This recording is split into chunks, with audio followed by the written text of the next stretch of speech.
Hello and welcome to Catholic Answers Live. Jimmy Akin with us both hours today. There'll probably be a little groovy music involved. It's Ask Me Anything, so you can call and ask whatever you would like. 888-318-7884, 888-318-7884. Ask Me Anything is open to anyone. There's really no limits. Whatever you'd like to talk about with Jimmy Akin, wherever you're calling from, just call. We'd love to talk with you. 888-318-7884. Jimmy is senior apologist here at Catholic Answers, the author of The Bible is a Catholic Book, The Fathers Know Best, Teaching with Authority, A Daily Defense, and many, many other things. Jimmy Akin, thank you for being here with us.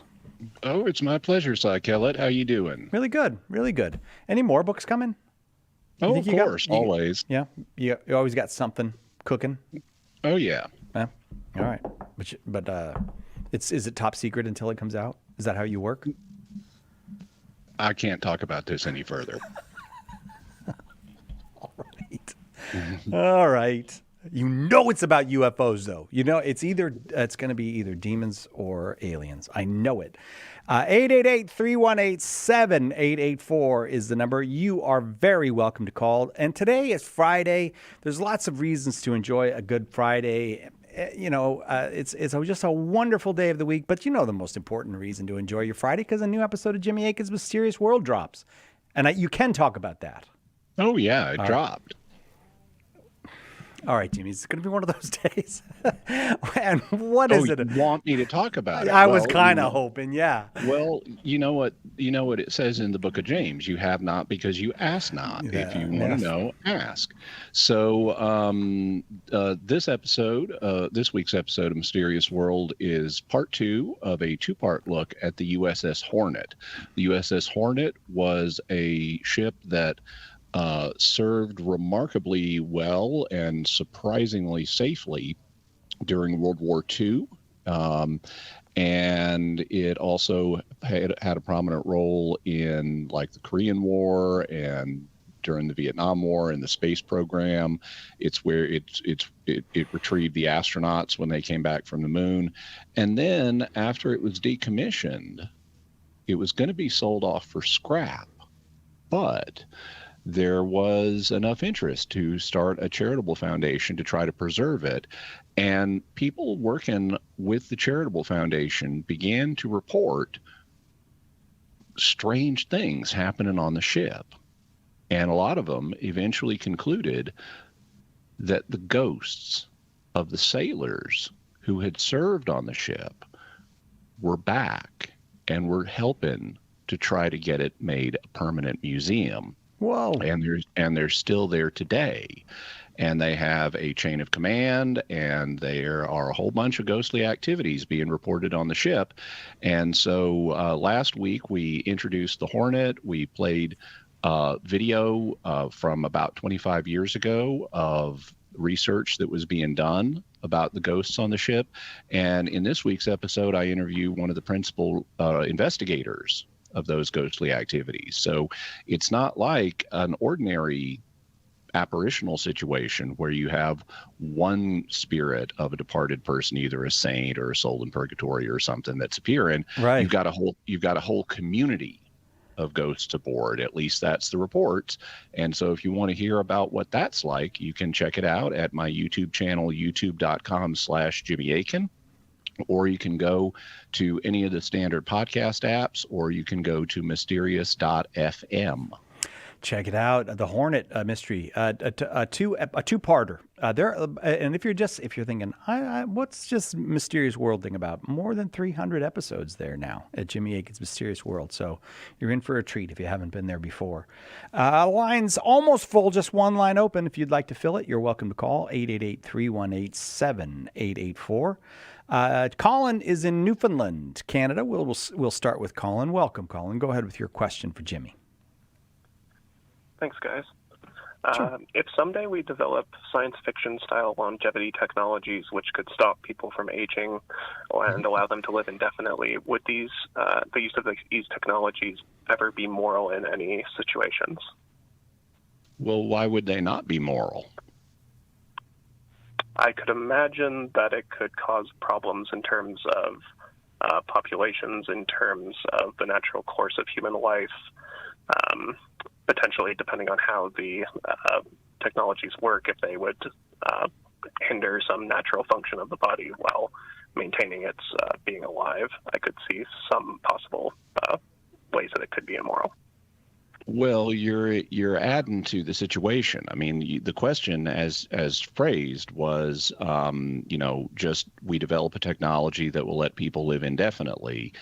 Is it moral to use that? Now you're introducing new factors, like this technology has some kind of effects that are immoral on the human bodily function.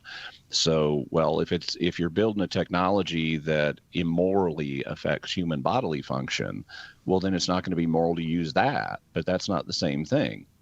The technology initially asked about was one that that just lets people live indefinitely. So, without introducing new factors, can you think of any reason why it would be immoral to have a technology that lets people live indefinitely? Not off the top of my head. Yeah, neither can I. God doesn't have a problem with us inventing medicines and techniques and technologies to extend human life. And so given that, there doesn't appear to be anything that would prevent us from being able to morally elicit one that's more open-ended. If you have a technology that'll let someone get past a medical crisis and say have another 5 years of life, that's fine. If you then invent a technology that'll let them extend the human lifespan by another 5 years, that's fine. If it's another 10 years, that's fine. If it's another 20 years, that's fine. If it's indefinitely, that's fine, unless there's some competing factor that that results in a fundamentally immoral situation that cannot be gotten around by anything other than not using the life extension technology. Then there's nothing wrong with using life extension technology, regardless of how far it might extend life. Okay, Colin? Nice. Thank you, Master Akin. No problem. Padawan. A lot of the technology involves, I think, paintings that age. You get a painting that ages, and then you don't age anymore. At least that's how. Oh, that's such a gray attitude, Oh, what's up? Let's do another question. We get another question in before the break. Tyler's in West Bend, Wisconsin, watching on YouTube. Tyler, welcome. Go ahead with your question. Good to be with you guys.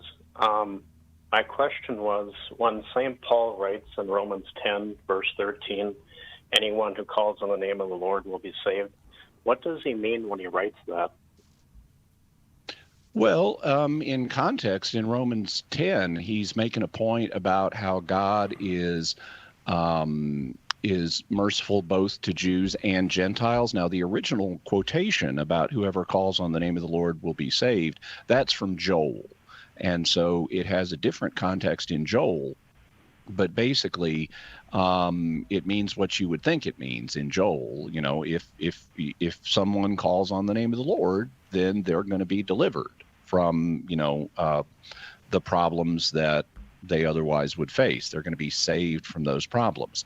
In Romans, though, Paul is applying the principle in a different context, and he's talking here not about salvation from temporal difficulties, but salvation to eternal life.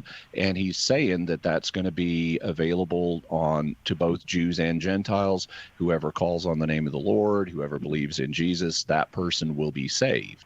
And so that's the essential meaning of what he's going for in Romans 10.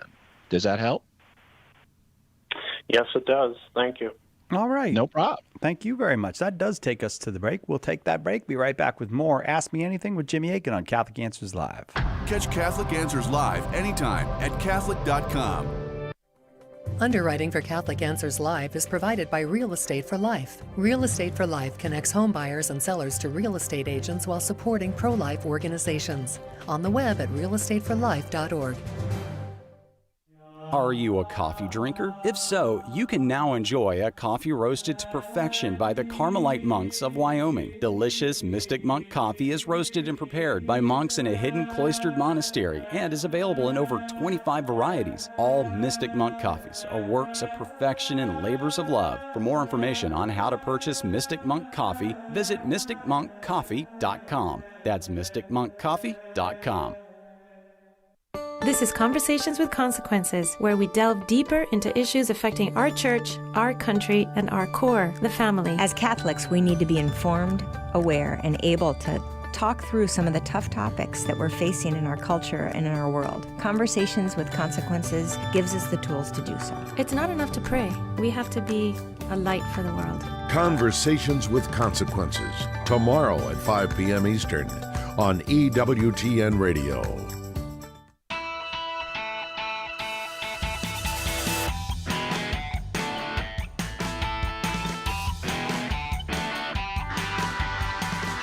Welcome back to Catholic Answers Live. Jimmy Akin is our guest. One line open. It's Ask Me Anything, 888-318-7884. Jimmy will be one of the featured speakers at our conference in September 25th through 28th out here in sunny San Diego. Our keynote speaker is going to be Chris Stefanik.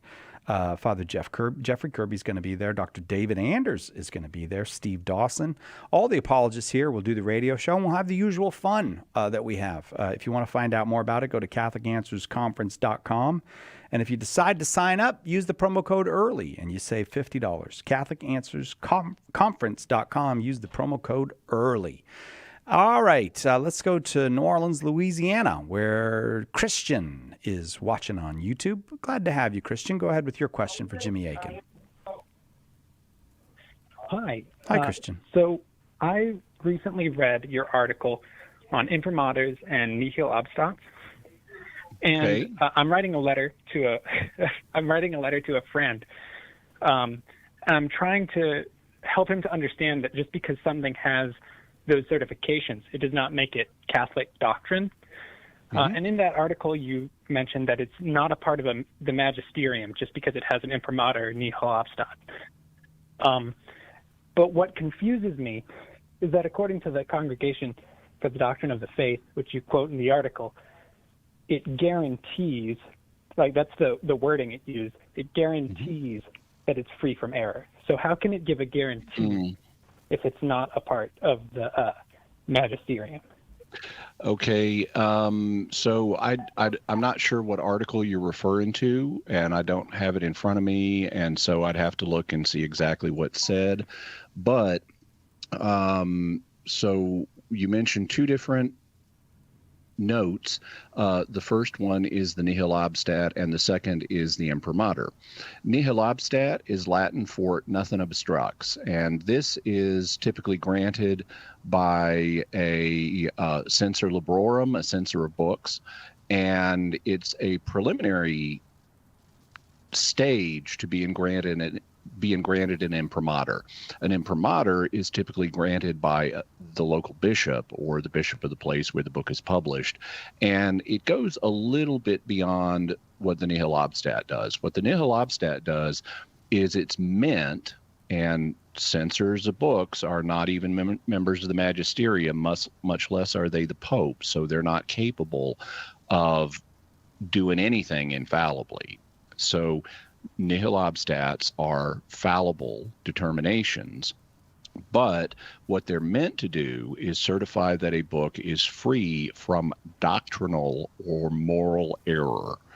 That means that the book doesn't contain any errors when it comes to how it articulates Catholic doctrine, or it doesn't contain any errors when it comes to how it articulates Catholic moral doctrine. This is different than theology or other matters that the book might deal with. Theology goes beyond doctrine. Theology is all matters of opinion. So, for example, the existence of angels is a matter of doctrine, but if you wanted to say there are 12 kinds of angels, or if you wanted to say there are an even number of angels or an odd number of angels, or angels will always come when you pray for them to, all of those would be matters of theological opinion.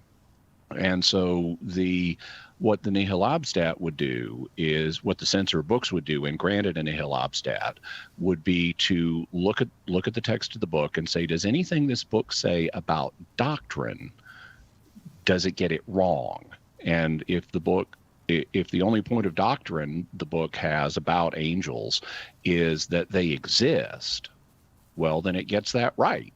And so even if it expresses opinions about the number of angels or the kinds of angels or when angels will show up, all that's a matter of opinion. It is not the censor's job to assess those matters.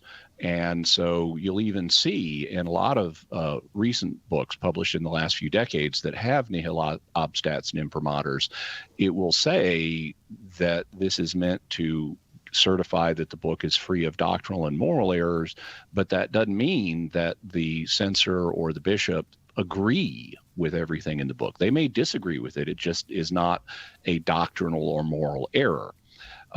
So assuming the censor grants the nihil obstat, meaning nothing obstructs the book from being printed, the censor will then typically make a recommendation to the bishop.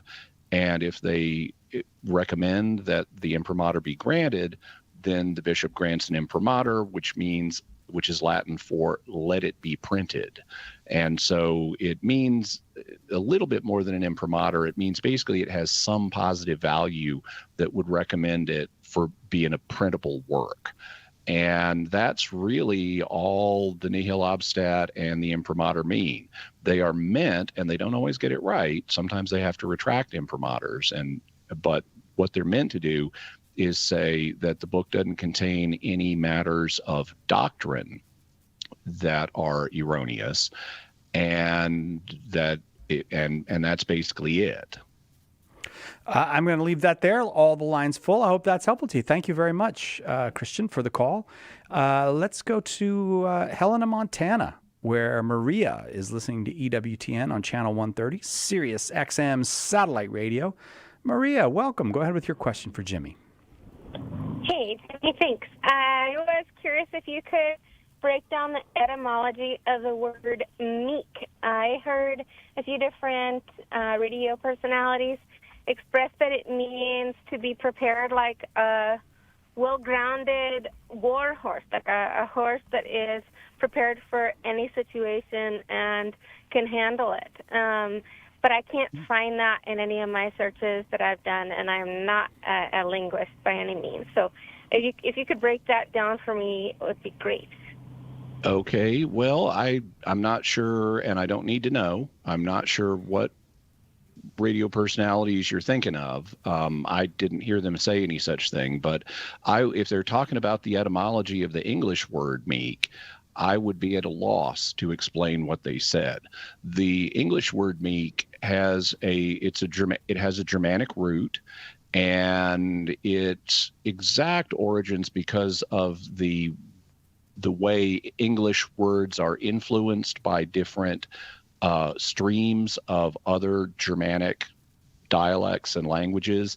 It can be a little tricky trying to figure out the exact history of the word, but in terms of what the word meek means, it's been used in English since the late 12th century. It means gentle or mild of temper, and it may be derived from the Old Norse word mjúkr, which means soft, pliant, or gentle. It's also related to the Gothic muka mode, which means humility, and the Dutch mjuk, which means soft. It is perhaps related to a Proto-Indo-European root, mjug, which means slippery or slimy. But ultimately, what a word means is not determined by its etymology, but by its usage. And so even if the word meek did come from a root that means something like equipped or prepared for battle or something like that, that is not what the word meek means in English. And it is not what the word Meek means when it's used in the Bible, like in the Beatitudes in Matthew, blessed are the meek, for they shall inherit the earth. I'd have to check on what the Greek term that's used there is, but it is also not it's not going to mean equipped for battle. Meaning is determined by usage, not origin. The classic example of that I use to illustrate that point is the word nice. Nice is derived from the Latin word nescius, and nescius means not knowing or ignorant. But if Psychelid, if you tell your wife that she's wearing a nice dress, you probably don't mean she's wearing an ignorant dress. You mean she's wearing a pleasant dress. And that's because in English, we use the word nice to mean things like pleasant. We don't use it based on its word origins. And to confuse the meaning of a word with where it came from is what's known as the etymological fallacy. Now, there is value to etymology, and it can shed light on the meaning of words. I often look up etymologies, but you have to realize that that's not the ultimate determiner of what a word means. What determines what a word means is how it's actually used in a language community. In any event, it does not appear that the English word meek means anything like equipped or equipped for battle. It appears to come from roots that mean things like soft, pliant, gentle, or humble, stuff like that. Does that all make sense to you, Maria? It makes sense, except for the people that I heard referencing it from a well-prepared war horse. I was really attracted to that definition, and they were other radio personalities on this station, and I really loved that. And so I don't know how to contact them because neither of them were necessarily phone in.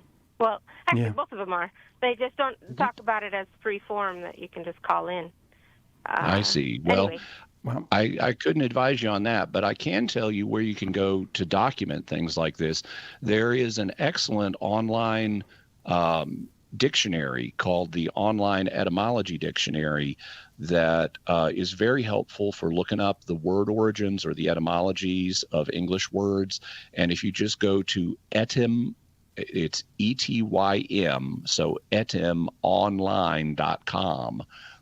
etymonline.com, etymonline.com. You'll get to the Online Etymology Dictionary, or you can just Google Online Etymology Dictionary, and it'll come up, and you can type in meek or any other word you want, and it'll come up with a scholarly account of the origins of the word. Maria, thank you. Thanks very much. On we go. Let's see where we go. Martha in Houston, Texas, listening on the Guadalupe Radio Network. Martha, welcome. Go ahead with your question for Jimmy. Thank you so much for taking my call. Sure. I live in the Archdiocese of Galveston, Houston, and we have a cardinal, Cardinal Daniel DiNardo, who just retired, and a new bishop will be installed in March. And so my question that I've been wondering about is, will he be eligible for the College of Cardinals whenever he is needed? As a retired cardinal? The second, yes, the retired cardinal. And I also kind of want to know, is there, do they stay in the diocese or do they go back to their original home? All right, Jimmy? What happens? Okay, well, any retired bishop is able to, assuming there's nothing else affecting the situation, any ordinarily retired bishop might choose to stay in the diocese where they serve. They might choose to go back to their home diocese. They might go somewhere else. There are no real requirements or restrictions on where they go under ordinary circumstances if they're a retired diocesan bishop. When it comes to serving in the College of Cardinals, just because you retire from diocesan service doesn't mean you lose your title as a cardinal. And so Cardinal DiNardo will continue to be a cardinal even once he's no longer serving as a diocesan bishop. He will continue to be eligible to vote in a conclave until he's 80 years old. And even after he's 80 years old, when he would lose the right to vote in a conclave, he would still be a cardinal, and he still has certain prerogatives as a cardinal under canon law. And he also is even welcome to participate in a conclave, like offering advice and perspective and things like that, but he just won't have an active vote in it anymore. Martha, thank you very much for the call.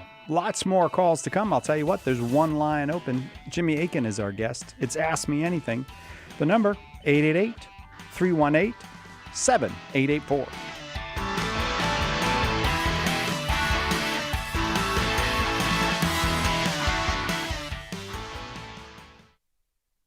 We hope that one of the things that we communicate here at Catholic Answers Live is that our Catholic faith allows us to be fully serious about all the problems we encounter in the church and in the world, but it also lets us have light hearts and maybe even mix in a bit of fun, and that is exactly what our good friend Joe Heschmeyer does in his popular podcast, Shameless Popery.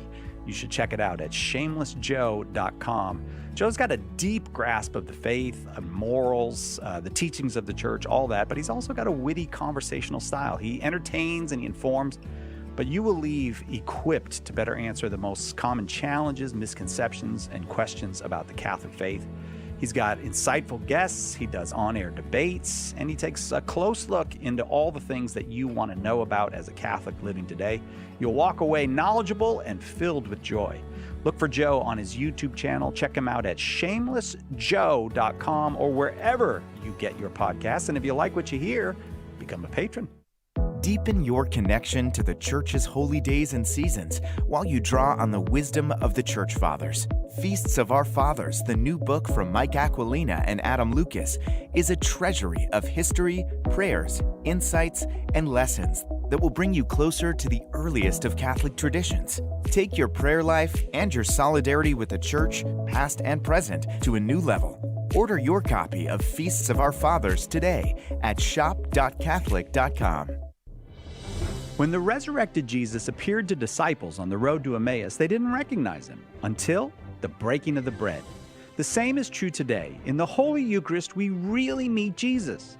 In The Eucharist is Really Jesus, author Joe Heschmeyer explains how knowing Jesus in the Eucharist is the key to understanding all of Christian faith.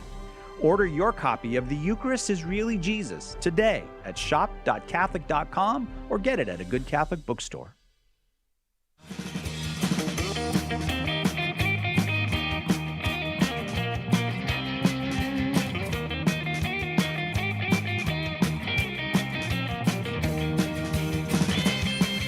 Welcome back to Catholic Answers Live.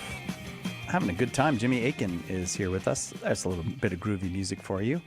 As often happens, all the lines are full when Jimmy's here, and it's an Ask Me Anything. So back we go to the phones. Let's see. Diane is next in Florida, listening to EWTN on Channel 130, Sirius XM Satellite Radio. Diane, we're awful glad you're here. Go ahead with your question. Hi, thanks for being there to take my call. I've come to have the opinion, it's just my opinion lately, that it doesn't do any good to say that Jesus invites us to do things. To me, I've never seen any place in the Bible where he said, please, would you please do this? I think he always says, do it, and he commands us even. And then also his mother, our Blessed Mother, even said her last words were, do whatever he tells you, and they never were polite. You know, the way we would say, "Oh, that was an invitation." I'd like to know your opinion about that. Well, I think that we're dealing with we're dealing with the fact that different languages handle politeness differently. In English, we have the word please, and please is when we use it in a request, like, would you pass the salt, please? It's functioning as an adverb that signals politeness. And there are other equivalents to that in other languages, like in Tagalog, for example, which is a language that they speak in the Philippines. They use the word po. And that's their politeness marker. So they would say, they'd say it in Tagalog, but they would say, pass the salt, po.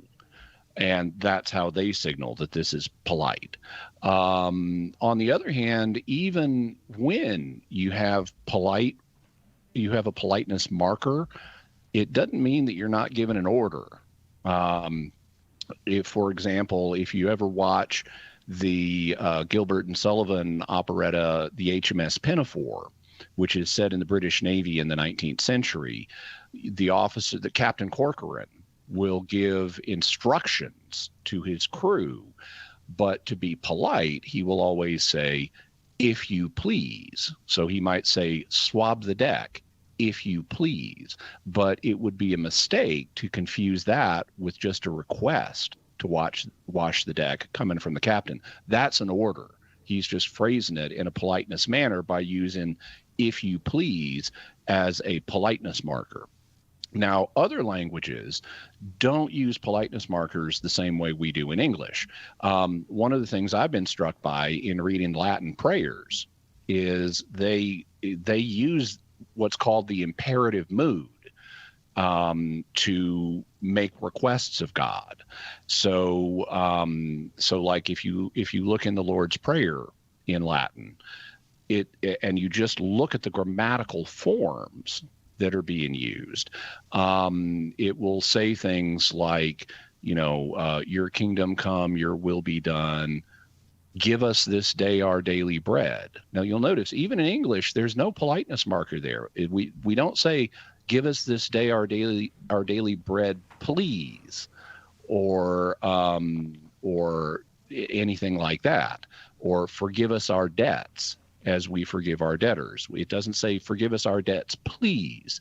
And in Latin, they just use the imperative mood for this. In English, we use the imperative mood for commands, and that's what we principally think of the imperative mood as doing. But it doesn't have to be a command. It can also be a request. And this is even more the case in Latin, which doesn't have the same politeness markers that we use in English. So actually, when you're reading a prayer in Latin, it can sound kind of brusque, like you're commanding God, do this, do that. But it's not meant that way. That's a misreading of it that's due to an insensitivity to the way that Latin handles politeness. It's just different than the way English handles politeness. Now, in Greek and in Aramaic, they may or may not have had politeness markers, but even if they did, and I know like in Hebrew they did, na is a Hebrew politeness marker. So when it means the same thing as please. So like when we say Hosanna, Hosan it's derived from the same root as save, and so when you say Hosanna, it's a polite, you're saying save, please. It's a request, and it's meant to be a polite request. That's why you're including the na. I'd have to check to see what politeness markers were available in Aramaic, and in New Testament Greek. I'm not thinking of politeness markers off the top of my head, but there may have been some. But even if there were, that doesn't mean they would use them as frequently as we do.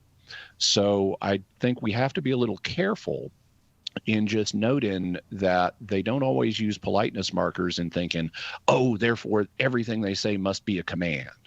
Well, in fact, we have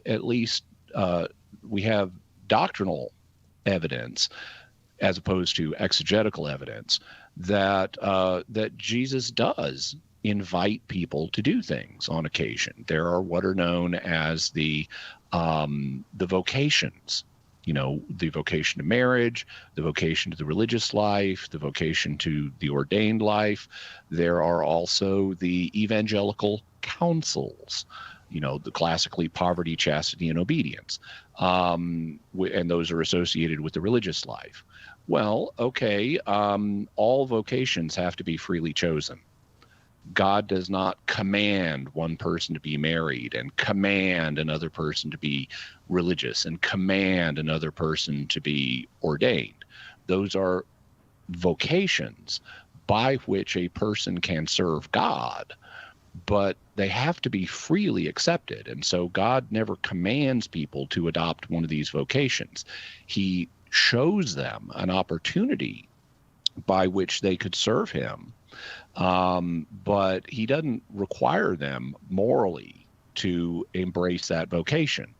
And same thing when it comes to the evangelical counsels, the kind of poverty, chastity, and obedience that one embraces, if one embraces the evangelical counsels, goes beyond the basic requirements of morality. Now, there is a certain kind of chastity that everyone is expected to have, but the kind of chastity and the voluntary embrace of poverty, the voluntary embrace of obedience when it goes beyond what would otherwise be required, those go beyond standard morality, and therefore they're voluntary. That's why these are called evangelical counsels as opposed to commands. So we do have quite strong evidence between the vocations and the counsels that God does invite people to do some things. Now, he commands people to do some things, but we also have strong indication that he also invites people to do some things. So I wouldn't see this as an either or, but as a both and. I'm going to leave that there because, Diane, we've got lots and lots of folks on the line, but thank you very much for the call and for the question. Stephen's in San Antonio, Texas, also listening on the Guadalupe Radio Network. Stephen, we're glad you're here. Go ahead with your question. Okay, it's more of an objection and a question, I guess. I think you were wrong on the first caller. I do. Okay. I think that it is. Yeah, I think that he was asking, if they invent the technology that will let you live indefinitely. You said it's nothing immoral about it, but I think there is immoral. It is immoral. Okay. What? Here's my reason. Okay. I think it's immoral because it's unnatural. God did not design us to live in our sinful nature indefinitely. He allowed us to live, how does it go? The soul that sinneth shall die. We're allowed to live definitely for a definite amount of time in our sin. And that's it, not indefinitely. And plus, I think we're also playing God by doing this. He wants to give us life indefinitely, which is eternal life. And we're trying to play God by living indefinitely without him through technology. And so these are my objections. I think it is unnatural because naturally we're supposed to live only a definite amount of time, not indefinite amount of time. And it's like we're going against his will for our existence in our sinful state. So okay, so you put a number of issues on the table there. Let me go through them, and I need you to help me out if I forget any of them. So the first argument that it's unnatural to live forever is something that I would agree with in a specific sense. Any natural system is going to break down over time. That's because the universe is subject to entropy. And this is something that's not new. St. Thomas Aquinas pointed this out, that any natural, he didn't have the term entropy, but he did talk about corruption. And so any natural system that's not supported by grace is going to corrupt over time, in Aquinas's language. And therefore, the immortality that God had given Adam and Eve before the fall, that was unnatural. It went beyond nature, but that didn't make it wrong. And God will ultimately restore all of us to a state of immortality, and that's not going to be wrong. It's also not the same thing as what I was talking about, because I was asked about a technology that extends life indefinitely, but that doesn't mean you're not going to fall off a cliff and die. It doesn't mean you're not going to be stabbed and murdered someday. It's not true immortality. That's something we don't know how to achieve, because that really does go beyond nature. And we can't go beyond nature. What God has given us the ability to do is work with nature to extend life. And so in working with nature, to extend life, we are not doing anything unnatural. We would just be exploiting abilities that are resident within nature that God has given us the intellects to crack. And just like we can use our intellects to ameliorate other aspects of human suffering by working within nature, if we found a way to dramatically extend human life, even indefinitely, by working with nature, then we wouldn't be doing anything unnatural. Okay, so that's the first issue. You then started talking about living apart from God and you're changing the equation then. Just like I discussed with the first caller, you're introducing new conditions that are not part of the original question. I wasn't asked, is it wrong to try to live forever without God? If that was the question I'd been asked, I would have said, of course it is. We all need to live with God. And if you're trying to evade the divine reality by living forever, you need to get your priorities straightened out. On the other hand, if you are someone who's living a life in harmony with God and you're able to work within nature to extend that life indefinitely, then the objection of living without God does not apply in this case. So again, that's changing the initial question. Also, we're not going to be evading God indefinitely, because he is coming back someday. And when he, there's nothing wrong with living till the second coming. St. Paul even expects it in First Thessalonians 4. He talks about how when Jesus comes back, then we who are alive and remain will be transformed. And he's expecting to live to the second coming himself in his own life, because the length of the church age had not yet been revealed. It later was in the first century. John became aware there would be this lengthy period symbolized by 1,000 years before the end of the world. But some Christians are going to be alive until the second day and until the second coming.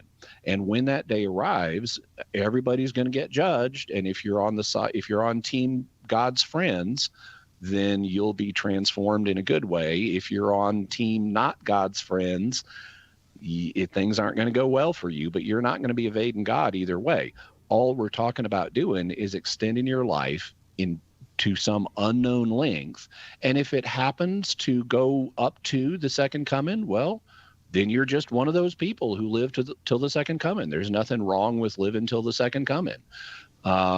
So that hits several of the aspects of what you brought up. Did I forget to address any of the points that you brought up, Stephen? No, you addressed them all, I believe. Okay, awesome. Thank you for calling in. Always happy to entertain objections. Thank you, Stephen. That takes us to the break. We'll be right back with more Ask Me Anything with Jimmy Akin on Catholic Answers Live. This is Archbishop Paul Coakley, the Archdiocese of Oklahoma City, and you're listening to Catholic Answers Live. Who was the first Catholic in your family? Were they evangelized by a friend, a coworker, a stranger? Did you ever think that you could be that person that God uses to save a soul? And that soul could save their family, their grandchildren, and generations to come. At St. Paul Street Evangelization, a Catholic nonprofit, we train, equip, and mobilize Catholic disciples to do the urgent work of evangelization. Catholic Answers is supported in part by St. Paul Street Evangelization, streetevangelization.com. Wings is a weekly newsletter that's packed with program information, features, and updates of all that's going on at EWTN. To sign up, go to EWTN.com, click subscribe, enter your name and email address, and you'll start getting your wings every week. Get your wings today. It's the weekly newsletter from EWTN, the Global Catholic Network.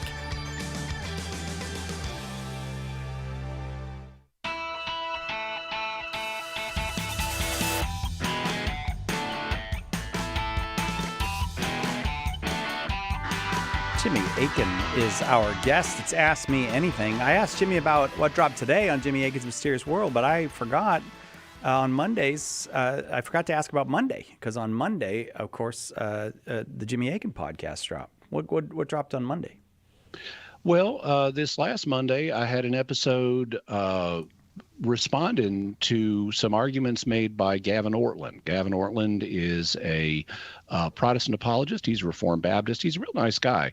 But he had made some arguments regarding principally the papacy, but they also deal with sola scriptura and so forth. And someone had asked me what I thought of them. And so I did a video responding to him. And it's been a very popular video. People have really liked it.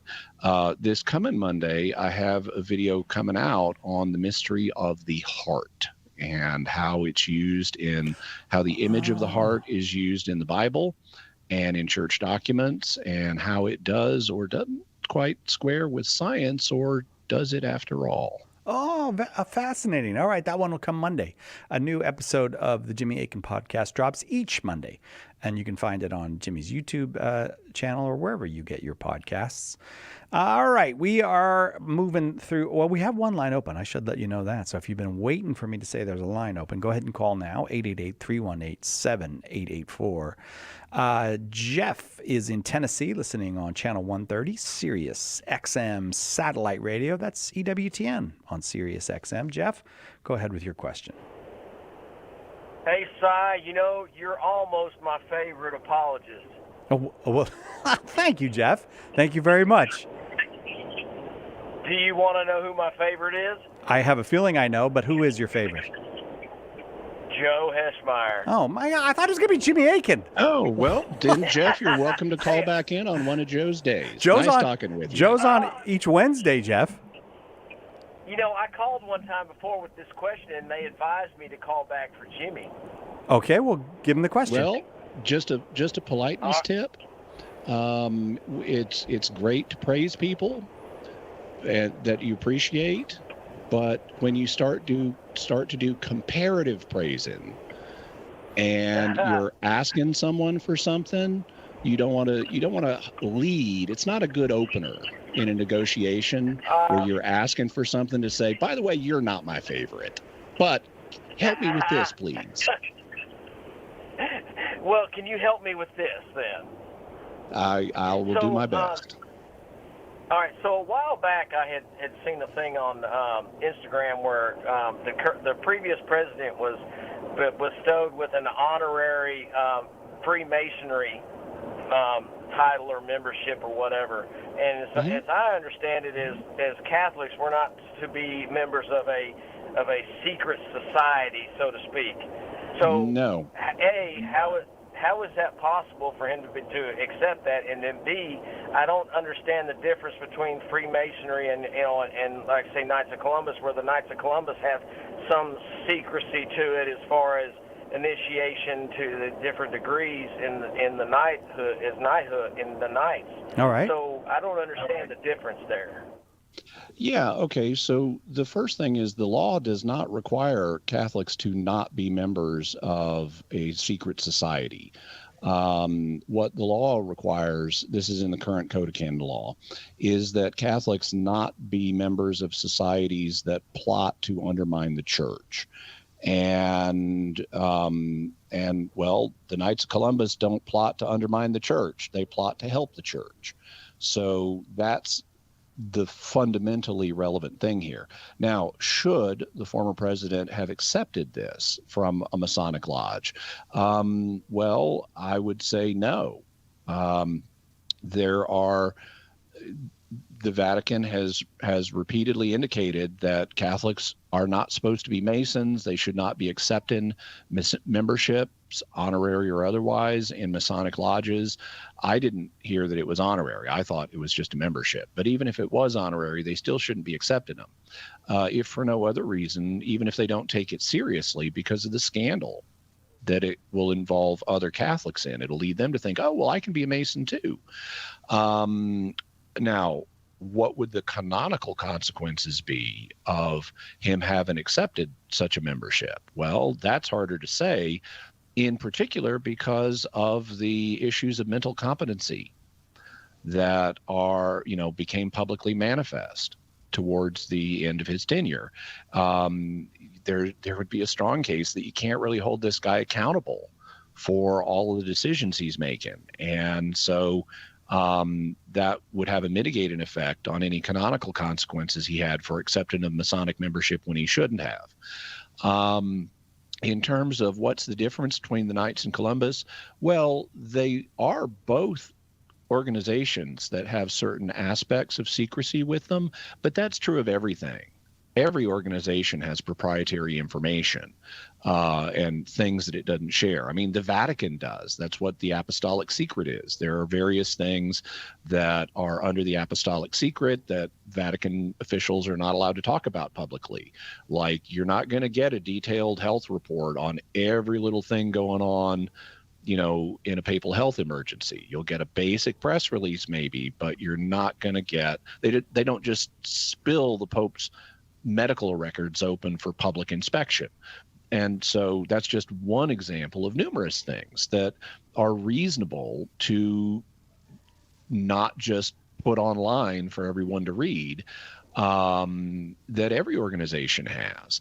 When it comes to the Knights of Columbus, they did used to have a secret oath for joining, but that's been changed. And I for one was very glad when they changed that and no longer had it be a secret oath, because I always thought it was foolish of them to have it be a secret oath, because that's just an invitation for people to wonder about, oh, what's in the secret Knights of Columbus oath? And there were anti-Catholics who made stuff up and claimed, oh, this is the real Knights of Columbus oath, where they swear to do all these evil things in support of the Catholic Church. And there was no way for Knights of Columbus to refute that if they can't tell you what the oath is. So I always thought that was stupid to have a secret oath. And they changed that a few years ago. And I was like, yes, finally, good for you guys. So basically, the Knights of Columbus are a Catholic men's service organization. They have a variety of functions. They do various good works. They have, insurance. They have occasions for fellowship. They do a bunch of different good things, and they're rooted in the 19th century, when it was all the big rage here in America, which is where the Knights of Columbus originated. That's why they're called the Knights of Columbus. Columbia meaning the Americas. And it was the rage here in the 19th century for men to have men's clubs where they would get together and they would put on silly costumes, and they would have secret handshakes, and they would have secret oaths, and they would have passwords, and they would have secret ceremonies. And this was the big thing. This was the fun thing for people to do. And so the Knights of Columbus did that. The Ku Klux Klan did that. The Oddfellows did that. The Masons did that. This was just the Elks did that. This is just a standard thing for men to do at the time. But we're living in a different day and age now, and the Knights of Columbus have developed to the point that they no longer have the same kind of secrecy, which I think is a great thing, and that allows people to focus more on the positive and the good works that they do. Jeff, thank you very much. I don't know if it's for political reasons, Jimmy, or if there's a sensitivity about it. I know she did not mention the Loyal Order of the Buffalo as one of the secrets. Is that too secret to get into? Well, I'd have to check with the Grand Poobah. Yes, the Grand Poobah. I love those Loyal Order of the Buffalo hats. Mm-hmm. I want one of those. And by the way, my birthday. If you know what that kind of hat would be called? What? A shako. Really? Yeah. It's like the hats you see on British guards in front of the palace. Yeah, it's a shako. They just got the little water buffalo horns on them. Yes. If you don't know about the Loyal Order of the Buffalo, well, maybe it's too top secret for you to know about it. I don't know. You could search the internet, see if they have anything about it, but I'm not going to talk about it. Jimmy Akin is our guest. We're going to take a very quick break and come right back. Every single phone line is full, but often during these top of the hour breaks, one or two lines will open up. So give it a try if you'd like to ask Jimmy a question. 888-318-7884 is the number. 888-318-7884.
Welcome back to Catholic Answers Live. Jimmy Akin is our guest. It's Ask Me Anything, and lots of folks on the line. So we've got a great hour coming up this hour. And when Jimmy's here, Ask Me Anything means anything. So if you've got a question, get in the queue, 888-318-7884, 888-318-7884. I don't know. I was a kid growing up here in America. Nobody ever said Q when I was a kid. I don't even think I knew what a Q was till I was like 25 years old. Were you exposed to the word Q, Jimmy, as a child? Yeah.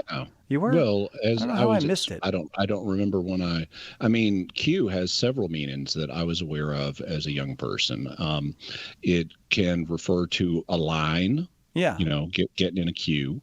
It can refer to a kind of braided piece of hair.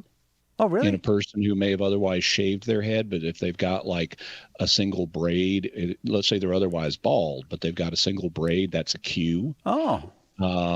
Pool. That might be spelled differently, though. I don't know. That's spelled with a C. Oh, yeah. But it's a homophone.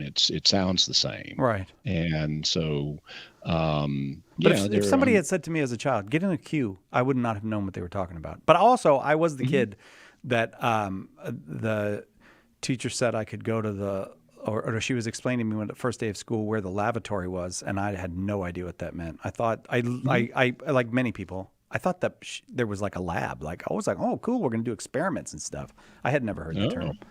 Was I a particularly dumb kid? I don't know. I would have thought a lavatory has something to do with volcanoes. Oh, yeah, that's right. The lavatory. That's a lavatory. The Q, the use of Q to mean line, that's more of a British usage than an American usage.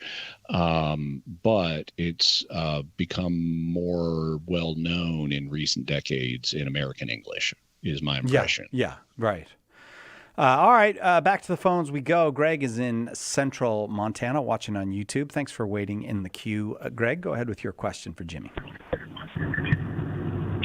Hi there, fellas. I had a question about if you were in like a Groundhog Day scenario, what does your obligation to attend Mass look like? I understand like the Sunday Mass attendance, obviously, but if you're in the same day loop, what does that look like, and does it look different if it's a Sunday or like a weekday? Okay. So we're in a one-day loop. Is that correct? A 24-hour loop. Yeah, I've been thinking about this all month with the Bill Murray Groundhog Day day loops. And so if it's a one-day loop and it's a midnight to midnight loop, is that correct? It doesn't cross a day boundary. Sure. Yeah, that makes sense. Okay. Well, if it's a weekday, one day 24-hour loop, so let's say you just keep repeating Wednesday over and over again, then you wouldn't have a Mass obligation as long as you're in that loop, because according to because you're never on a day that has a Sunday obligation attached to it, unless it happens to be a holy day of obligation other than Sunday, but we'll assume that's not the case. If you are on a day that has a holy day of obligation, which includes Sundays, then in principle, you would think that you have the obligation to go to Mass every time the loop repeats. But there could be reason to question that, because canon law is not really designed to work in this kind of situation. And there are provisions in canon law for people who are in special circumstances, especially travelers, to not have the same kind of Sunday obligations that otherwise would exist. Like, for example, there's a whole apostolate that the Vatican has known as the Apostolate of the Sea, that deals with maritime workers and travelers who may be on board a ship on a Sunday, and they just don't have a Sunday obligation that they have to fulfill, even though it's a Sunday. And if you can say, okay, well, these kind of travelers, these mariners, if they don't have a Sunday obligation, then, and you can think of parallel situations where like someone's on the International Space Station, but that orbits the Earth every 45 minutes, so it would just be impractical, even if they had Mass available on the International Space Station. It would just be impractical to do it every 45 minutes or every 7th 45-minute period. So that's another situation where travelers would have kind of an exemption. And if travelers in space, whether that's on the surface of the ocean or flying through the air or orbiting the Earth, have an exemption, then I could argue by parallel reason and canonically that time travelers are going to have an exemption as well. And so just like it would, because the church is not trying to ask people to go to Mass rigidly, like if you were literally repeating the same 24 hours over and over again, I don't think the legislator would expect you to have an obligation every single time you repeat that same Sunday. And so I would suspect that I'd say you could argue canonically that there's going to be a time traveler exemption for anyone who's stuck in a loop like that. Now, that doesn't mean you shouldn't go to Mass when you can, but I would suspect you just don't have an obligation. On the other hand, there may be other factors that would lead you to want to go to church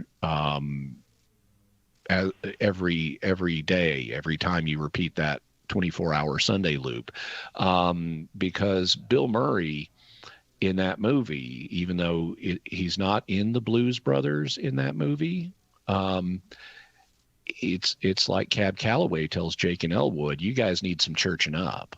And that's ultimately what Bill Murray needs in Groundhog Day. He needs to get his priorities straight. He needs some churching up. And so if he was stuck in a Sunday in Groundhog Day, I would say actually I would advise you to go to church anyway. You don't want to disturb the timeline unduly, and you want to get to the point spiritually where you can get out of this trap. And one of the best ways of doing that is getting right with the Lord. What do you think, Greg? Yeah, I appreciate it. I've been thinking about this since the 2nd of the month and waiting for time to talk to Jimmy. This seems like a very good way to spend your time, Greg. Well, thank you. I appreciate you taking my call. Thank you very much. All right, let's go. Let's do another one. Linda in Ohio, listening on Annunciation Radio. Linda, welcome. Go ahead with your question. My question is about a comment made by an author on another Catholic radio program this morning. That I didn't hear it, so I can't comment on it. But I can. If you have a question, I can answer that. Yeah, the question is, the statement was made about this book she wrote for the Bible for Lent and Easter. I'm not going to say her name because I just don't want to do that. But you could just ask the question if you'd like. What's the question? Just give Jimmy the question, and we'll get you an answer. The question is, she said the Mass, that this book is so much better than the Mass because the Mass is just jumping around in the Bible. Okay. And I don't see that at all. We don't jump around. So your question is, Jimmy, do we jump around or not? Yes. Okay, Jimmy. Why would anyone say that? Okay. Well, okay, Linda, you're going to ask. I don't know who this author is. I don't know what their book is. I don't know how it is or isn't similar to the Mass. I don't know what she said. If she said what you report she said, well, you'd have to ask her why she would say something like that. I can't read her heart. I don't even know who she is. So you'd have to ask her, why would you say that? In terms of, if the question is, do we jump around at Mass in the scripture readings? Well, it's going to depend on what you mean by jump around. There is if you read the church's liturgical documents, there is, and particularly connected with the readings at Mass, there are semi-continuous readings across a period of days where you're largely following one book in roughly sequential order during a stretch of days. But then there will be a discontinuity and we'll jump to something else.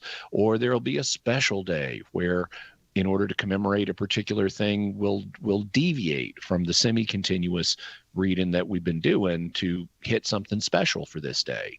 So there's an element of jumping around, but there's an element of not jumping around. So, if she was seriously saying her book is superior to the readings in the liturgy, well, I didn't hear what she said. She may have meant for some particular purpose, her book is going to give you benefits that the scripture readings won't. And well, that can be true. Just like sitting down and reading the Bible can give you benefits that you won't get from just confining yourself to the scripture readings at Mass. We're not meant to encounter the Bible in only one way. We're meant to encounter the Bible in a bunch of different ways. One of them is the scripture readings at Mass, but private reading, group Bible study, specially themed devotional reading, all of these have a role in the Christian life. And so I would just have to know more about what she did or didn't say in order to comment. But I don't think that there is one privileged way of accessing the Bible to the exclusion of all the other ways, and they can each have their benefits and they can each offer something to contribute to the Christian life. Linda, I'm going to say thank you because we've got to go to the break. Right back with more Ask Me Anything with Jimmy Akin on Catholic Answers Live. Miss a show? Make sure to catch up by downloading the podcast, available online at Catholic.com. Underwriting for Catholic Answers Live is provided by Real Estate for Life. Real Estate for Life connects homebuyers and sellers to real estate agents while supporting pro-life organizations. On the web at realestateforlife.org. Underwriting for Catholic Answers Live is provided by Magnificat. Published monthly, Magnificat features texts of daily Mass, prayers, articles, meditations, art commentaries, and more, in step with the liturgical rhythm of the Church. On the web at magnificat.com. EWTN Radio Essentials is now EWTN Radio Extra. It's the past, present, and future of Catholic radio. You'll hear classic programs from Mother Angelica and Dr. Scott Hahn, plus timeless devotionals and award-winning podcasts from our partners on EWTN's Podcast Central.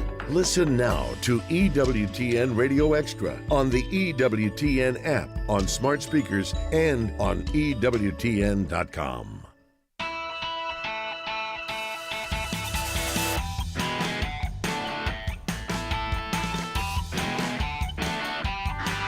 Welcome back to Catholic Answers Live. Jimmy Akin, our guest. All the lines full, so back to the phones we go. Lad is in Smyrna, Tennessee, home of Polycarp, watching on YouTube. Lad, thank you very much for the call. Go ahead with your question.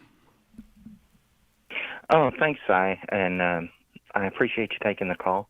Oh, we're happy to have you. I wanted to say I'm not Catholic yet. I'm in OCIA and will be coming in to Easter Vigil. Beautiful. Congratulations. And, Congratulations. It's been well, thank you. And Jimmy's been very helpful through his books. I have 3 of them.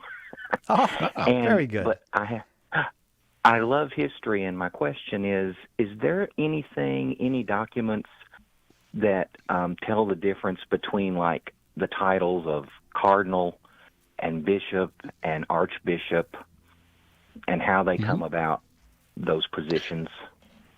Okay, well, so the fundamental difference is read along one axis of the question is between a bishop and an archbishop. And the difference is that a bishop is the head of an ordinary diocese, and an archbishop is the head of an archdiocese.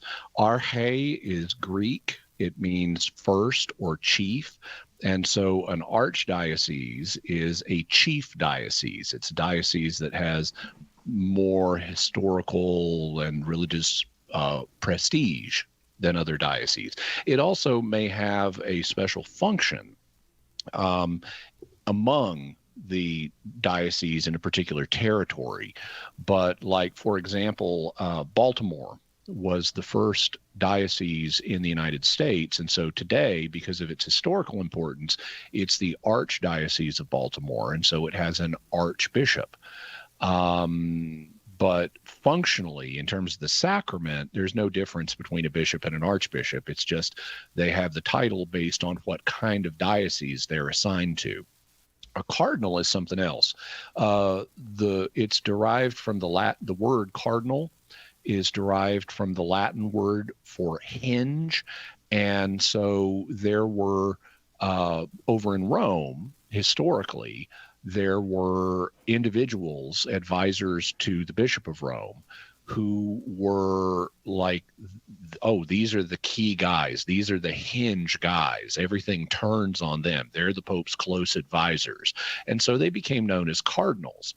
And today, almost all cardinals are bishops or archbishops, but they're almost always a bishop. There are occasionally a few exceptions for priests who are asked to become cardinals, typically because of their theological contributions. Like an example was the Jesuit Avery Dulles a few years ago. He was a priest. He was a genius theologian. He made a lot of contributions theologically, and he was asked to become, by John Paul II, to become cardinal. But being a Jesuit, he didn't want to become a bishop. And so he said, I'm very honored.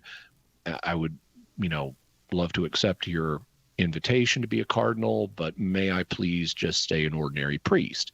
And he was granted permission to do that. Another example of the same thing was Cardinal John Henry Newman. He was a British priest who was allowed to remain a priest, even though he was elevated to becoming a cardinal, meaning he was a principal advisor to the Pope.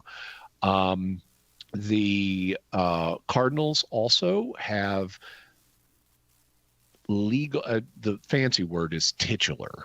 They have titular assignments in Rome. So that means they're legally members of the Roman clergy. So when they elect a new pope, it's technically the members of the Roman clergy who are electing the new pope, even if they aren't from Rome and they don't spend hardly any of their time in Rome. They're from all over the world, but they will still have a parish assignment in Rome as part of their office as cardinals. So they will have a church in Rome that when they do go there, this is a church where they have a special tie to Rome and ministry in Rome. Historically, there have also been others who have been members of the College of Cardinals who were not even ordained. There have been laymen who were cardinals, but that hadn't been the case for some time now. And these days, you don't get appointed to the College of Cardinals unless you're at least a priest and normally a bishop. Does that do what you needed? Does that answer what you wanted? Yeah, that helps tremendously. Thank you so much. And I just wanted to say I'm enjoying the OCIA, and it's not like I heard from your experience that you had where it was quite different. Yeah, we have a very good class, and we've got 48. Oh, wow, Great. that's great news. That's wonderful. Yeah, I help out with my local parish's OCIA, and it's worlds different than it was when I came into the church. We didn't even have the Catechism of the Catholic Church then, and the publication of that has really improved the quality of catechesis. By the way, Lad, out of curiosity, was your mother's maiden name Lad? Oh, no. Oh, okay. My great uncle, my great uncle's name was Ladd, his first name, so it's a family name. Yep. Okay. Gotcha. Just curious. Thank you. Well, Lad, it was a great pleasure talking with you. I hope we'll get to speak with you again. And I'm very glad to hear that it was the Jimmy Akin, or Jimmy Akin's books were so helpful. And if you would, give us a call back after Easter. It would be wonderful to hear how things went. And maybe you could have a follow-up question for Jimmy about about how what you encountered in that in the coming into the church, or about anything in the Catholic Church. But God bless you and thank you for the call. Gerardo is in San Antonio, Texas, listening on the Guadalupe Radio Network. Gerardo, welcome. Go ahead with your question for Jimmy. Howdy, amigos. Thank you very much for taking my call. Happy to, Gerardo. In some verses of the Bible, Jimmy, Jesus is saying that if anyone wants to follow him, to take his cross. Assuming that he said that before he was crucified and resurrected, wouldn't that phrase, take your cross, would be something that not everybody understood? It's kind of strange. Hey, take your cross. Wait a minute, I'm not a criminal. What do you think they thought about it? And also, well, I have another question, but first this one. Okay. So Jesus said a lot of things people didn't understand, especially before the resurrection. A lot of what Jesus said only made sense in hindsight. And so when Jesus says, take up your cross and follow me, they probably didn't understand what he was saying. Now, they could get the sense of, okay, this is some kind of parable. We're supposed to be like Jesus, and he's going to somehow take up a cross, but they probably don't know what that means. But they do know that crosses are instruments of death. And so at a minimum, the idea of taking up your cross is going to mean being willing to embrace a life of suffering or persecution or something like that. And they could have speculated about what it would have meant, but they probably didn't understand it fully until they saw the example of Jesus and his crucifixion, and then that would help them figure it out more. But one of the things we definitely get the message from the Gospels is they did not always understand what Jesus was saying at the time. It took additional perspective and watching what ultimately happened to him for them to fully understand everything he said. Awesome. Thank you very much, Jimmy. And the other one is about what you said about Imprimatur and nihil obstat. I'm starting to writing a book about the history of the Catholic Church, but in Spanish. And I was hearing your answer about Imprimatur and nihil obstat, and I was like, do I need an Imprimatur or a nihil obstat? But Catholic Answers books, they don't have Imprimatur or nihil obstat. When do I need, or should I need, an Imprimatur or a nihil obstat for my book? Well, there are certain types of books that require an imprimatur. Like if you're doing a book of the Bible, if you're translating scripture, well, you need an imprimatur for that, and it actually has to come from the National Conference of Catholic Bishops or whatever the local bishops' conference is. Most books these days do not require an imprimatur. There are a few exceptions, like if you're doing a work of catechesis, or if you're writing something to be a textbook, like to be used in a Catholic school, then you need an imprimatur on that. But if you're just writing an ordinary history, well, it's not a catechetical book, and unless you plan on having it being used as a textbook in a Catholic school, then you probably don't need an imprimatur on it. The full list of requirements for an imprimatur is actually found in the Code of Canon Law in the section on books. So if you go online, like they have the Code of Canon Law at the Vatican website, but if you go to the Vatican website and you look up the Code of Canon Law and you look up the section on books, it'll have the full description of it. But if you're just writing an ordinary history of the Catholic Church, then you probably don't need an imprimatur. Gerardo, thank you very much. Appreciate the call. The number here is 888-318-7884. Jimmy Akin is our guest, and there are 2 lines open. That almost never happens when Jimmy's here.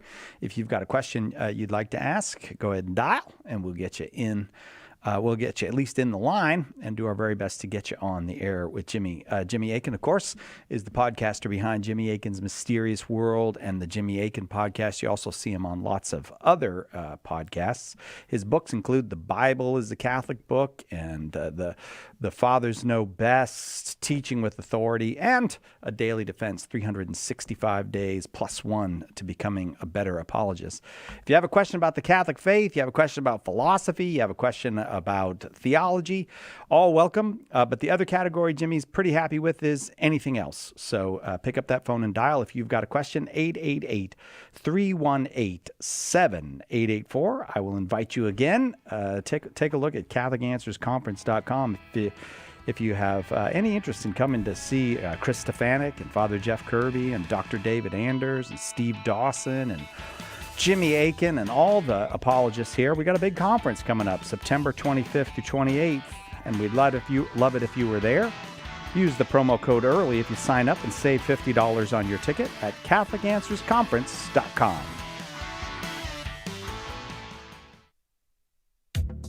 Have you ever wondered about the mysterious, even obscure aspects of the Catholic faith?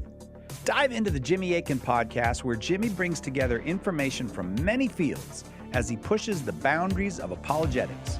Tune in today to the Jimmy Akin podcast, Mysteries of the Faith, a highly entertaining, informative, and at times humorous show that will help you grow in your faith.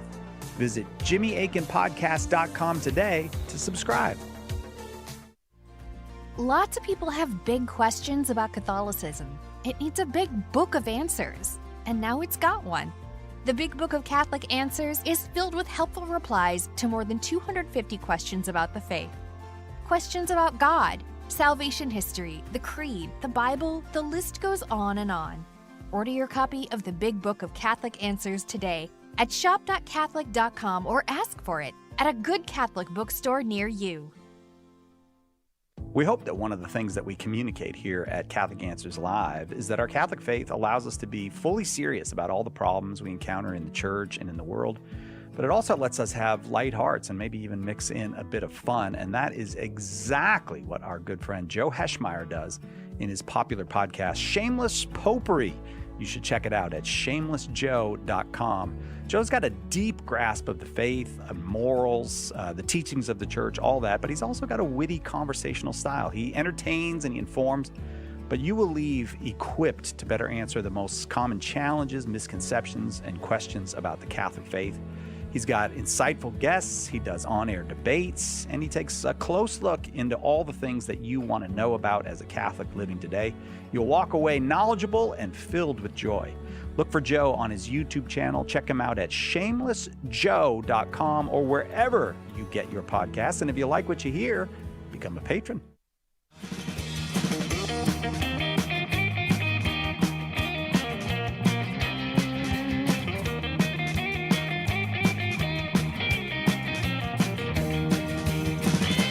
Welcome back to Catholic Answers Live. Luca running the soundboard and rocking out to the groovy music. It is Friday, groovy music, and Jimmy Akin go together on Fridays here, and it makes for a lot of fun, and it's a nice opportunity for you to get in. If you'd like to talk with Jimmy, 888-318-7884, 888-318-7884. Going to Irwin in New Jersey, watching on YouTube. Irwin, thank you for waiting. Go ahead with your question for Jimmy Akin. How you doing, Jimmy? I'm going to ask you about a certain question. So about a year ago, my brother, he's a non-denominational Christian, and what happened is he asked me about the Catholic faith because I was converting to Catholicism, currently in the RCA program, and I'm probably going to be confirmed this Easter. Congratulations. So my question is basically, thank you. He did ask, so my question is when he asked me, you don't need to attend to church, and it's in Scripture. And he did tell me a verse. It's been a year, so I don't remember the verse in particular. But if I recall, it said something about, early Christians would go to their houses and pray to God, and it was not necessary for them to go to church. Now, I want you, if you can just help me kind of understand The Thursday he's talking about, and second, like, what's a way I can talk to him about it so that I'm able to let him know that it's actually necessary for us to go to church. Okay, well, I wouldn't be able to comment on what verse he used to argue this, not knowing what that verse was. If you can find out that verse from him and let me know, I could comment on it. But what I can do in the interim is comment on the general principle, because it sounds like he may have been appealing to one of numerous verses in the in the New Testament that mentions Christians meeting in house churches. Now, the reason for this was that it was comparatively uncommon for an entire congregation of, let's say, a synagogue to convert to Christianity altogether. It was more common for individuals who, whether Jewish or Gentile, because there were Gentiles who attended synagogues, but they would tend to have individuals who became Christians, and they then needed a place to meet together. And if the local synagogue hadn't become Christian in a batch, well, then they probably didn't have access to the local synagogue. And same thing is going to be true of, there's a pagan temple here and we got converts from the pagan temple, but not all of the people in the pagan temple became Christian either. And so what do you do in that situation? You need to meet somewhere. And so they would typically meet at the home of a wealthier member of the local Christian community who had a home big enough to have a meet-in for a sizable group of Christians. And so, initially, while Christianity was just getting started and it didn't have many financial resources and so forth, they did tend to meet in house churches. But that's still going to church. It doesn't matter whether the church you're going to is in a house or something else. In fact, as Christianity grew and got additional resources, they very quickly started building special church buildings for themselves. We have church buildings from the 2nd century and things like that, where, it's like, we couldn't take our synagogue with us, but now that we got enough Christians to build a new building, we'll build ourselves our own version of a synagogue. We'll build what's now called a church building. But it's not the building that's important. It's the gathering with other Christians regularly that's important. And this is stressed in various places in Scripture. One of them is Hebrews 10:25, where the author of Hebrews is writing to his audience, and he says, "Do not forsake the assembling of ourselves together, as is the custom of some." So we're not supposed to forsake that custom of assembling together as Christians. We're supposed to keep doing that. And that's going to church, whether you're meeting in a house or meeting in a special church hall that's devoted to just being a church, or whether you're renting space in a shopping mall. It doesn't matter where, it's the action of getting together with other Christians for worship that's important. And we know that was done on a weekly basis. Luke mentions in Acts that Christians were meeting. This is in Acts 20, verse 7. He mentions that the local Christians were meeting on the first day of the week. And St. Paul indicates the same thing in 1 Corinthians 16:2, where he says he's talking about taking up a collection for Jerusalem. And he says, on the first day of every week, each one of you should set aside a sum of money in keeping with your income, saving it up. And so that way they won't have to take up collections when he comes to pick up the offering that they're building up. But notice that is assuming they're meeting he says, do this the first day of every week. And so that means that's when they're meeting. They're meeting on the first day of every week, or Sunday, the Lord's Day. And so between forsake not the assembling of yourselves together and the passages that talk about Christians meeting on the Lord's Day, Yeah, we need to be going to church. It doesn't have to be in a church building. It could be in an open field. But and there have been cases where Catholics were being persecuted, like in the some of the penal periods in Ireland, when the British weren't letting them meet in churches. They'd meet in an open field. So there are situations like that, but it's getting together with Christians for corporate worship that's the important part. Okay, Irvin? Wow, that actually answered my question. Thank you so much. Just meaning to ask you, what verse was it with the early Christians going to synagogues that you referred to when I asked the question? Well, I don't have a specific verse in mind. It was a regular habit of St. Paul, if you read the book of Acts, to go to the Jewish community first in whatever town he was visited and preach in their synagogue first. And then only if they rejected him in the synagogue would he then turn to preaching in other parts of the town. Irvin, I will leave that there. Lots of folks still to get to before the top of the hour, but thank you very much for the call. Jack's in Portland, Oregon, watching on Twitch. We're glad you're here, Jack. Go ahead with your question for Jimmy. Hi, can you hear me? Yes, I can. All right. First, I want to say, Jimmy, I look up to you very much, so it's an honor to be able to talk to you and ask you a question. The honor's all mine. Oh, thank you.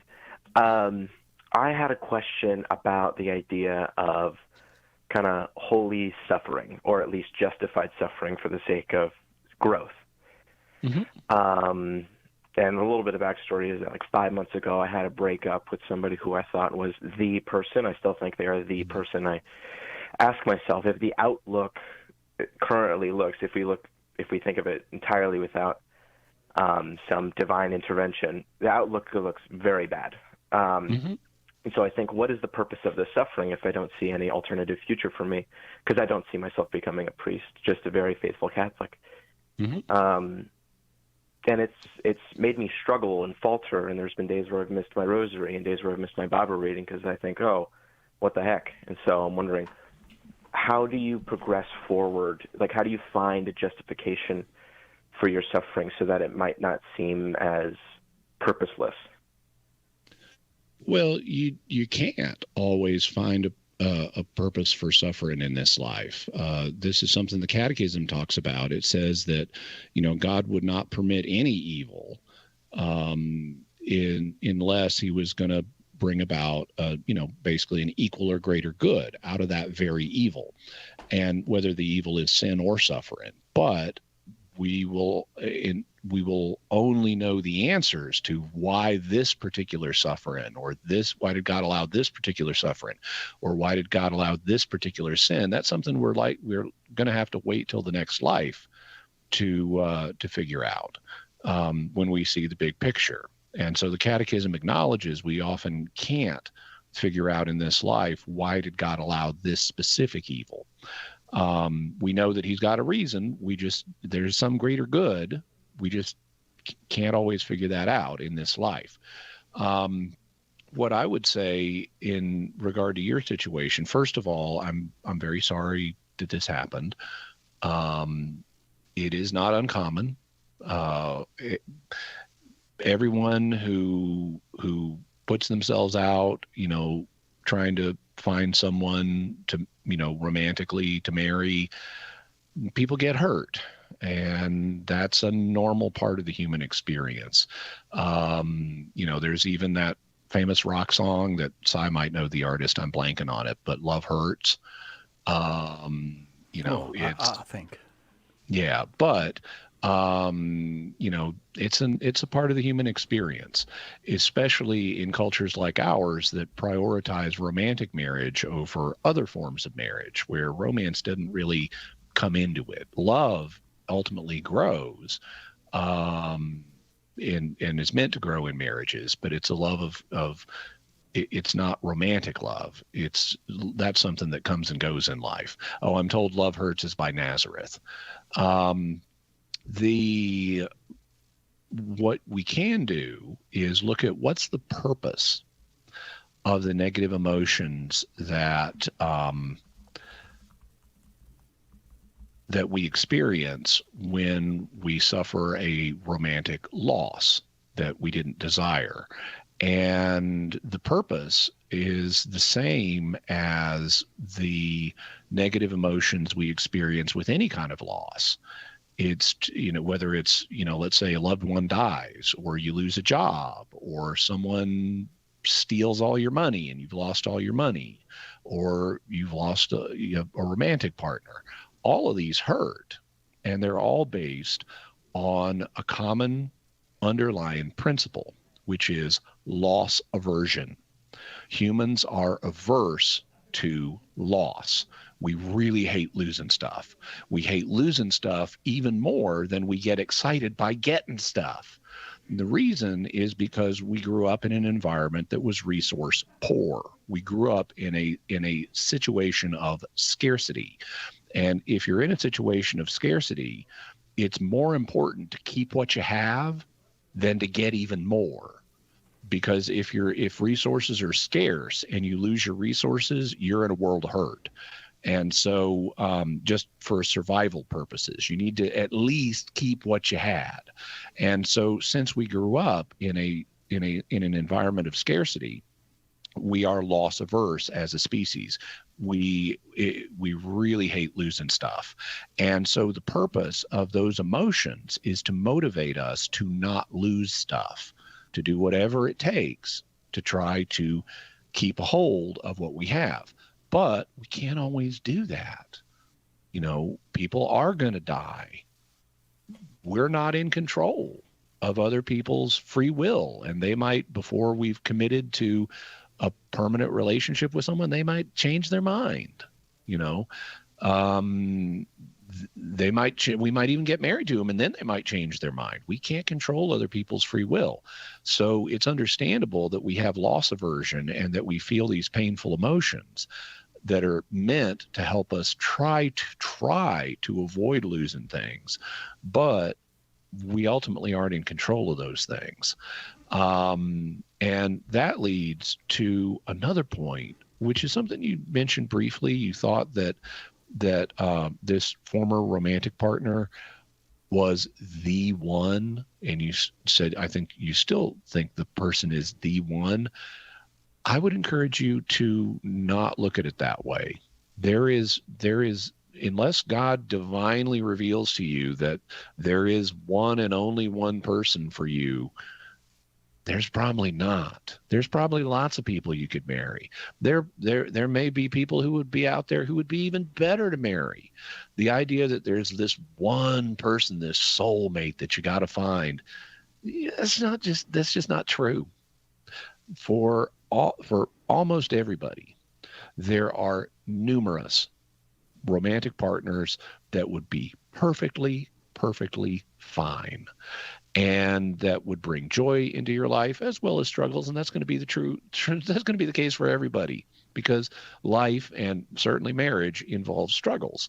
But there are numerous people, for basically everybody, that could be successful marriage partners. And so don't think about it in terms of, oh, I've ruined it with the one, and now I'll never find it. There's no one equivalent to this person. No, there's lots of them. Don't limit yourself that way. So, and that of itself, I think, will help recontextualize the loss in a way that makes it not as painful. To realize, okay, it didn't work out with this person this time, and that was sad, but there are other fish in the sea, as they say, and you can be happy with someone else. And if you keep trying and you get back in the game, you will be. Jack, I hope all that is helpful to you. We have to take a break now, but thank you very much for the call. More Ask Me Anything with Jimmy Akin coming right up. There's only one Catholic Answers Live. The Catechism defines evangelization as the proclamation of Christ and his gospel by word and the testimony of life. But what does that look like in real life? It looks like St. Paul street evangelists out in the public square sharing the good news. We're a Catholic nonprofit that starts conversations by handing out free sacramentals. Then we employ our method of listen, befriend, proclaim, and invite. Catholic Answers is supported in part by St. Paul Street Evangelization. Visit streetevangelization.com to learn more. EWTN, helping people grow in their love and understanding of God. That retreat absolutely lit me on fire. Your talks and the spiritual counseling, I just want to learn so much about it. And as a parent of 3 boys, what can I research to continue that fire, to impart that on my boys? EWTN. Live truth. Live Catholic.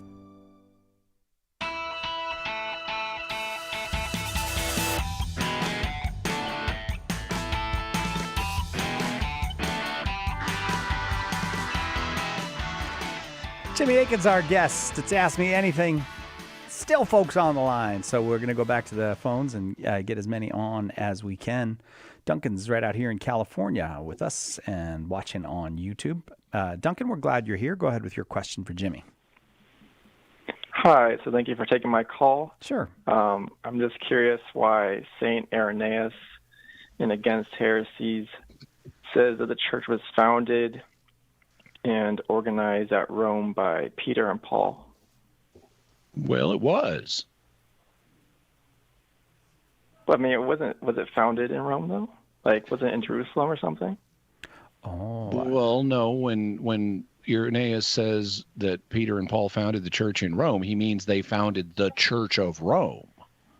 In the 2 of them founded the church that is in Rome.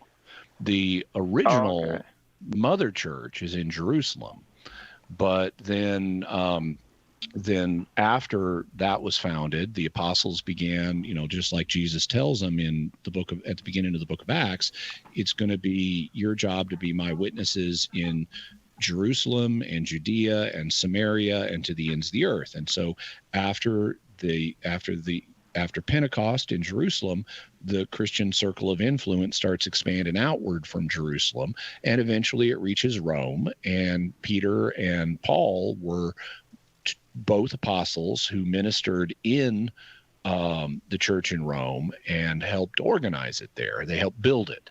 Now, I should say that when he says they founded it, it's kind of got to understand that with a little bit of nuance, because we have evidence that Christianity would have been in Rome long before Peter got there.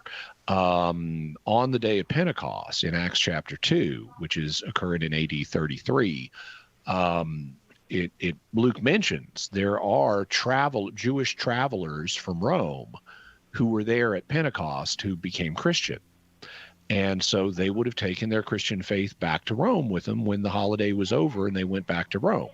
So there was already a Christian community in Rome before Peter got there. Peter didn't get there until about 10 years later. In Acts, he leaves Jerusalem in Acts chapter 12. And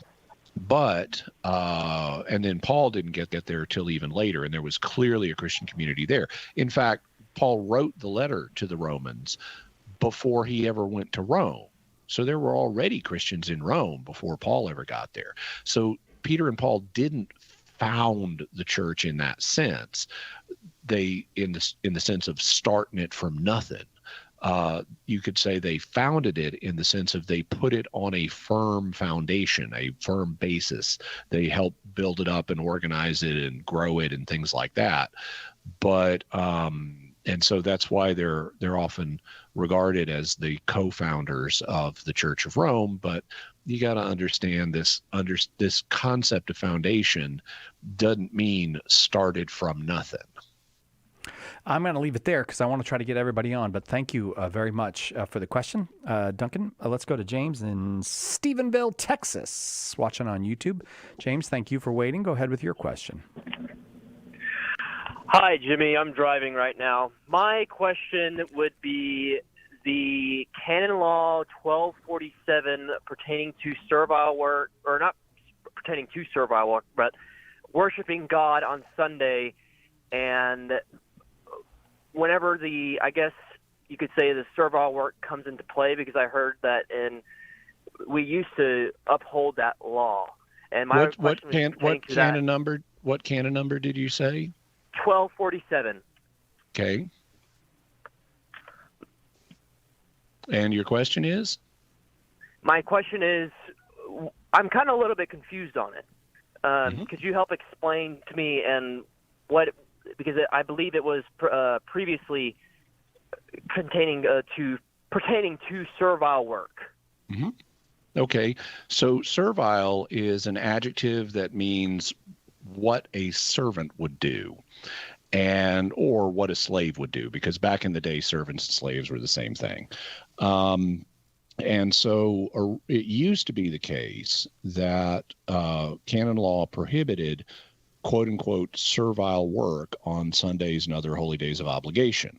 And so it would prohibit the kind of work that that servants or slaves would do, which would typically, or serfs, which would be stuff like you shouldn't be working in the fields, and you shouldn't be, building houses and stuff like that. You shouldn't be doing intense physical activity.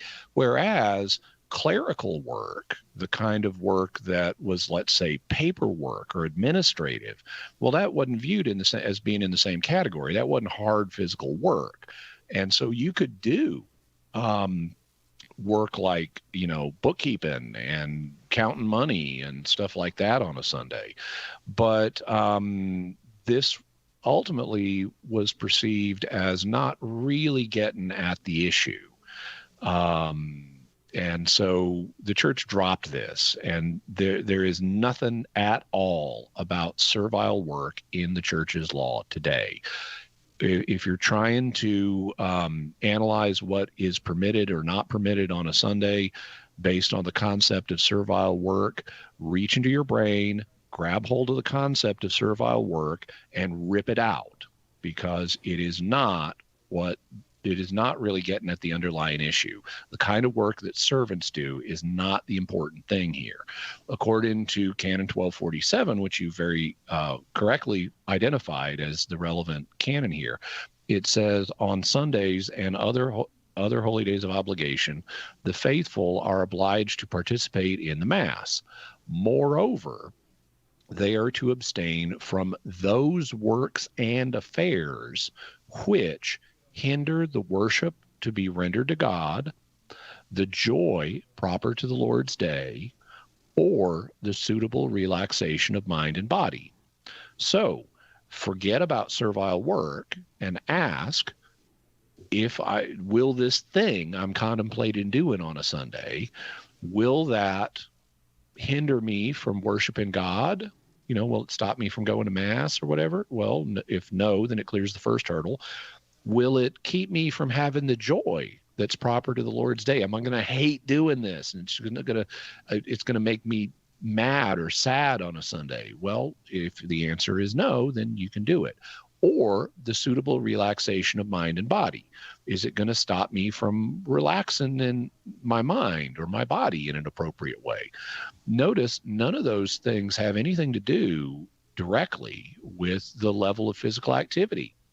In fact, if someone is like an office worker today, if they spend all of their time, say writing computer code, well, okay, in the old days, they would have been totally permitted to do that if they had computers. They would have been totally permitted to do that on a Sunday because it wasn't servile work. But if you spend all day every week writing computer code, you're going to get in a rut. And actually going out and mowing the grass, that'll get you some physical activity that can shake you out of the rut. And actually doing something like mowing the grass, on a Sunday, that shaking you out of your rut can actually help you have suitable relaxation of mind and body. So, if you mow the lawn every day, if you're a yard care person, well, then it would not shake you out of your rut to mow the lawn on Sunday. But if you're an office worker, it would. So the key is just, will a proposed course prevent you from one of those three goals I just went through? If the answer is no, you can do it on Sunday. Oh, thank you so much, James, for the question. Jim in Vancouver, we'll be back to do this again next week. So sorry we didn't quite get to you, but give us a call next week. Jimmy Akin's been our guest. Check out the Jimmy Akin podcast. That's the newer of the two podcasts. Also, the long-standing podcast, Jimmy Akin's Mysterious World. Hundreds of episodes now available. Check it out on mysterious.fm or wherever you get your podcasts. Jimmy, thank you very much. I'll see you next week. My pleasure. All right, that'll do it for us. We'll see you next time, God willing, right here on Catholic Answers Live.